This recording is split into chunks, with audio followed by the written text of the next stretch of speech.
Olá, bom dia amigos e amigas aqui do canal Dica de Hoje. Hoje é sábado, dia que a gente fala um pouco mais sobre macroeconomia e nesse vídeo de hoje eu quero aproveitar para trazer para vocês a questão do varejo.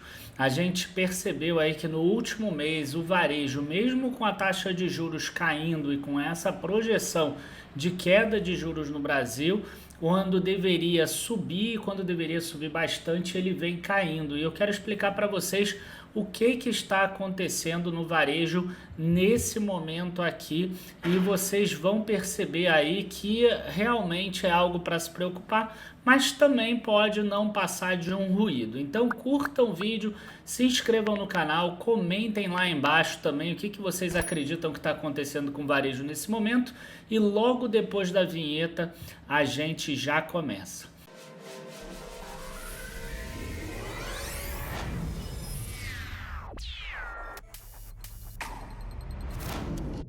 Bom, pessoal, a grande questão do varejo é o seguinte: a gente está vendo números que no comércio eletrônico a gente tem empresas chinesas que estão conseguindo crescer e crescer muito de tamanho aqui no Brasil em termos de participação de mercado.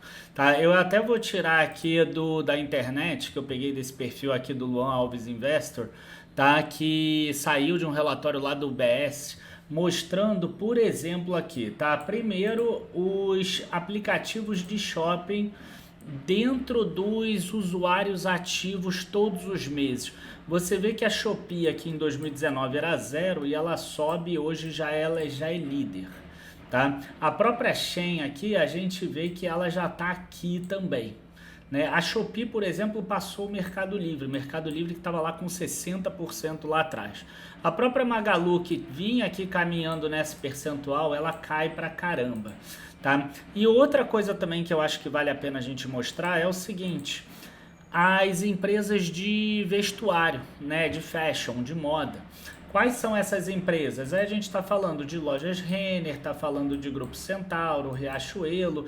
Aqui a Enjoei também é boa no cenário eletrônico, né? Tem a Shein aqui e a Shein é a chinesa, né? A Shein sai aqui de praticamente 0% e a gente vê que de junho de 2020 na pandemia ela sobe, ela chega a 66%, não deixando nada praticamente para as brasileiras.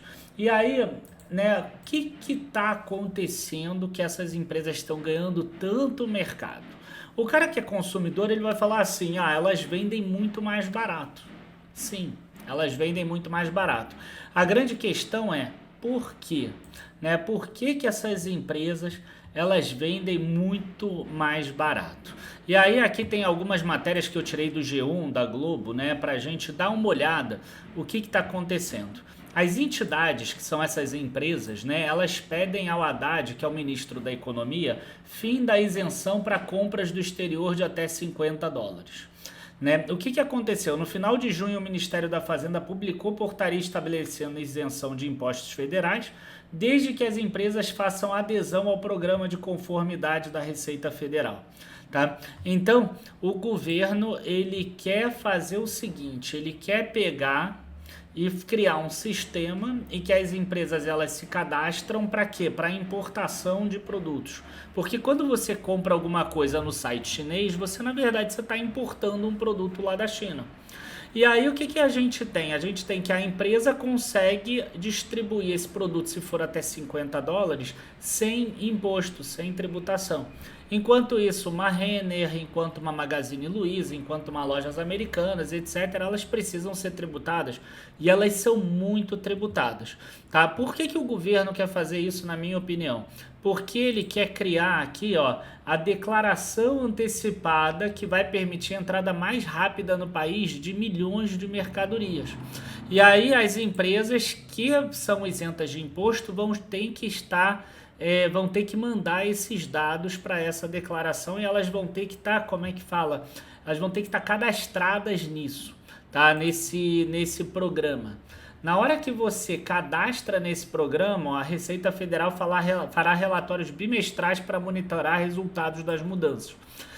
Qual é o objetivo? O objetivo é que chegue o mais rápido na casa dos clientes e que tenha menos custos alfandegários, principalmente de espera para a liberação dessas mercadorias, tá? Então, aqui o governo explica bastante e o ICMS é o mesmo, é 17% em todos os estados, tá? Mas existem diversos outros impostos que as empresas brasileiras elas precisam pagar, como imposto de renda pessoa jurídica, contribuição social, PIS, COFINS, às vezes ISS se tiver um serviço pronto, próprio, enfim, tem um monte de coisa aí. E a gente vê a melhor de todas as explicações, na minha visão, foi a do CEO da Multilaser, né? Eu estava lendo o relatório gerencial, inclusive essa semana agora vai sair vídeo sobre a Multilaser lá dentro da área de membros, para quem é assinante do Dicações, tá? Mas foi a melhor explicação que eu vi aqui.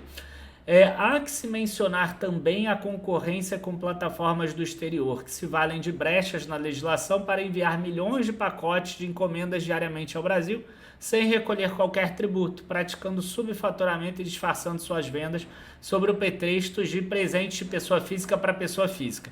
Com essa portaria agora, não precisa mais desse subterfúgio, a própria empresa vai poder mandar até $50 sem problema.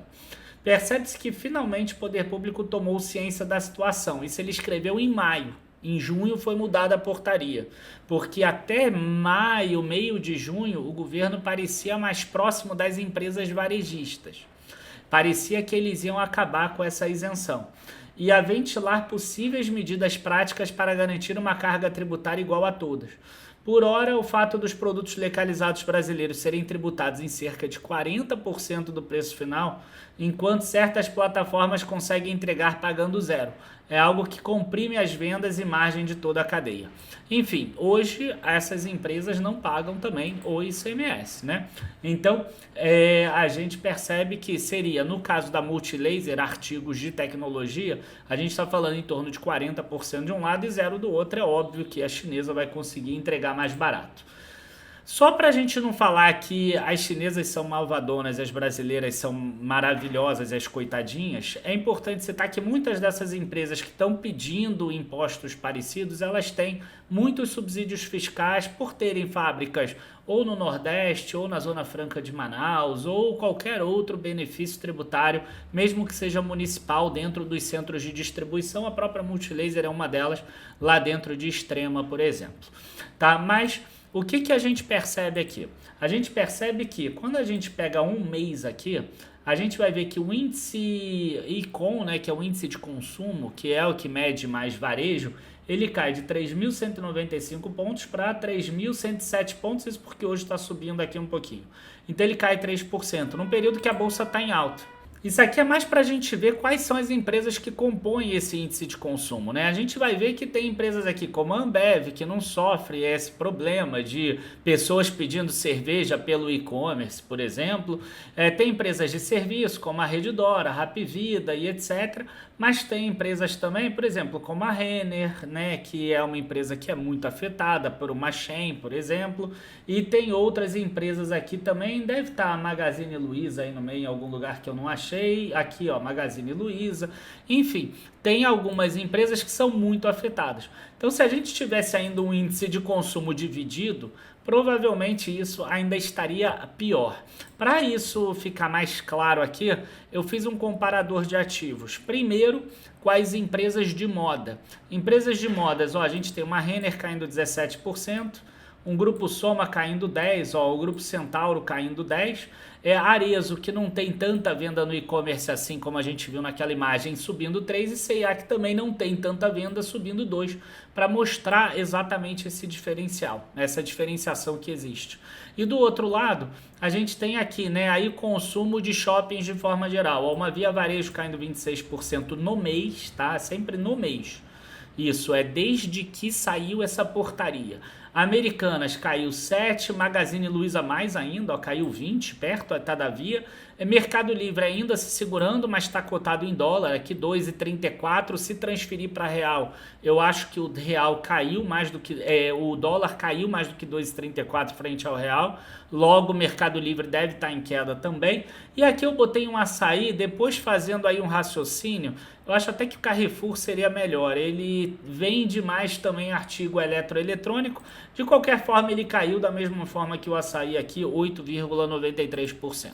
Tá? Então a gente percebe que esse varejo que está dentro do índice de consumo, que foi afetado por essa portaria do dia 30 de junho do governo, eles caíram muito. Por quê? Porque as empresas do exterior, elas estão aí, né, nadando de braçada nessa parte do e-commerce. No momento que elas entrarem no Brasil, que elas sediarem empresas aqui, como algumas estão falando, né? Essa semana saiu que a H&M quer entrar, a própria Shein quer começar a fabricar aqui no Brasil, já tem um acordo lá com a Coteminas, por exemplo. Nesse momento elas começam a pagar imposto igual as brasileiras, já era. Né? Ou senão a brasileira vai ter que começar a abrir uma subsidiária no exterior para o brasileiro comprar da Renner importado, por exemplo. Também vai acabar funcionando. O que a gente quer dizer aqui, o que eu quero dizer é o seguinte: eu já vi, tá, em 25 anos de mercado, 24 anos de mercado, diversas variações, tá, de legislação, diversas mudanças na lei. O que eu percebi ao longo dessa minha vida toda? Né? Seja a lei de mudança de reforma tributária, de concorrencial, reforma de dividendos e etc. Qualquer coisa, as boas empresas, elas se adaptam e elas encontram soluções. As empresas ruins, elas vão à falência, mas elas iriam à falência de qualquer forma, não vai por causa dessa legislação. Então, o que acontece na minha visão? Tá? Se porventura elas tiverem 1 ano, 2 anos ruins, isso não significa uma queda de 20% ou 26% no preço justo das empresas, né, como a gente está vendo aqui. O que o analista muitas vezes ele faz? Ele pega esse problema que está próximo e ele incorpora como se aquele problema fosse atingir toda a perpetuidade, como se nada fosse mudar. Imagina se todo o comércio brasileiro vai para o e-commerce, todo mundo importa, já que está muito mais barato comprar de fora.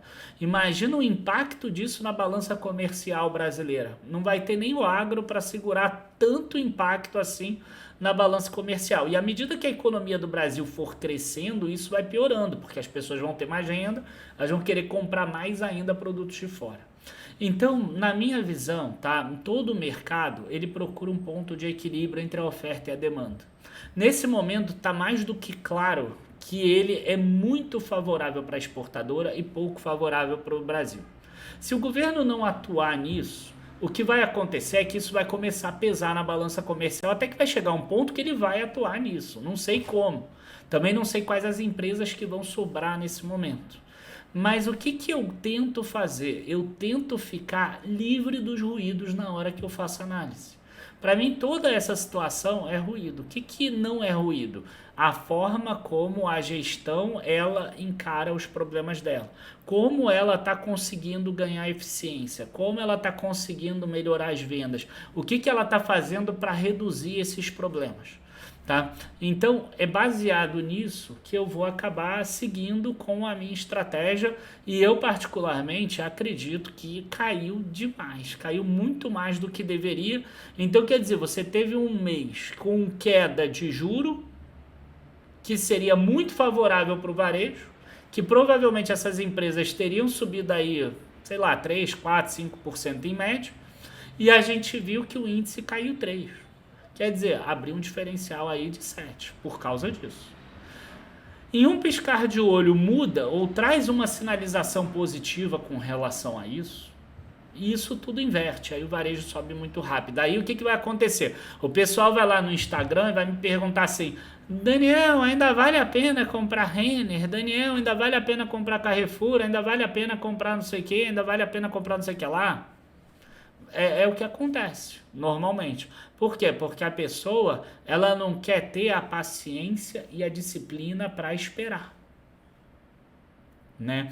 É claro que você tem que ter paciência e disciplina dentro de empresas que você analisou como boas. Não acreditem que qualquer empresa que eu falei nesse vídeo de hoje sejam empresas que vão se recuperar. Tem a empresa até recuperação judicial como a Americanas. Tá? E eu botei todo mundo no mesmo saco porque todas foram afetadas por causa disso. Mas você viu que enquanto uma Americanas caiu 7, uma Magazine Luiza caiu 20. Porque a Americanas já tinha caído bastante antes. Então você tem outros pontos a considerar também. Então, o que eu quero aproveitar para falar para vocês? Né? O que eu quero aproveitar para falar para vocês é o que eu preciso sempre das pessoas que me assistem, das pessoas que assinam os nossos produtos. Que elas tenham disciplina para fazer aportes e reinvestimento, que elas tenham paciência para aguardar o tempo de maturação de uma empresa. Eu costumo dizer que a empresa é igual uma árvore que cresce. Você planta hoje uma macieira, você não vai ter maçã amanhã e nem no mês que vem. Você vai ter ao longo do tempo. Da mesma forma, você compra uma ação hoje, você não vai ter dividendos para custear a tua vida hoje, nem amanhã, nem ano que vem. Você vai ter daqui ao longo do tempo. Então, isso eu preciso que o assinante tenha. Né? E o que a gente consegue dar em troca? A gente consegue dar em troca a análise dos ativos, a escolha dos bons ativos e também essa da mão, né? A gente consegue segurar na mão de você para que você consiga ao longo do tempo ir galgando essa disciplina e a paciência, mas a gente vai precisar de você essa parte também. Um pouco mais sobre isso eu vou aproveitar para falar no RendaFlix, tá? Semana que vem, de 25 a 28 de julho, a gente gravou uma minissérie com 4 capítulos, tá? Que a gente vai falar para você como é que você vai conseguir gerar renda com bolsa e não apenas com ações, tá? A aula 4 é gerar renda com ações, a aula 3 é gerar renda com ativos no exterior, a aula 2 é gerar renda com fundos imobiliários e a primeira é como gerar renda de forma geral, tá? Então, vai ser muito interessante.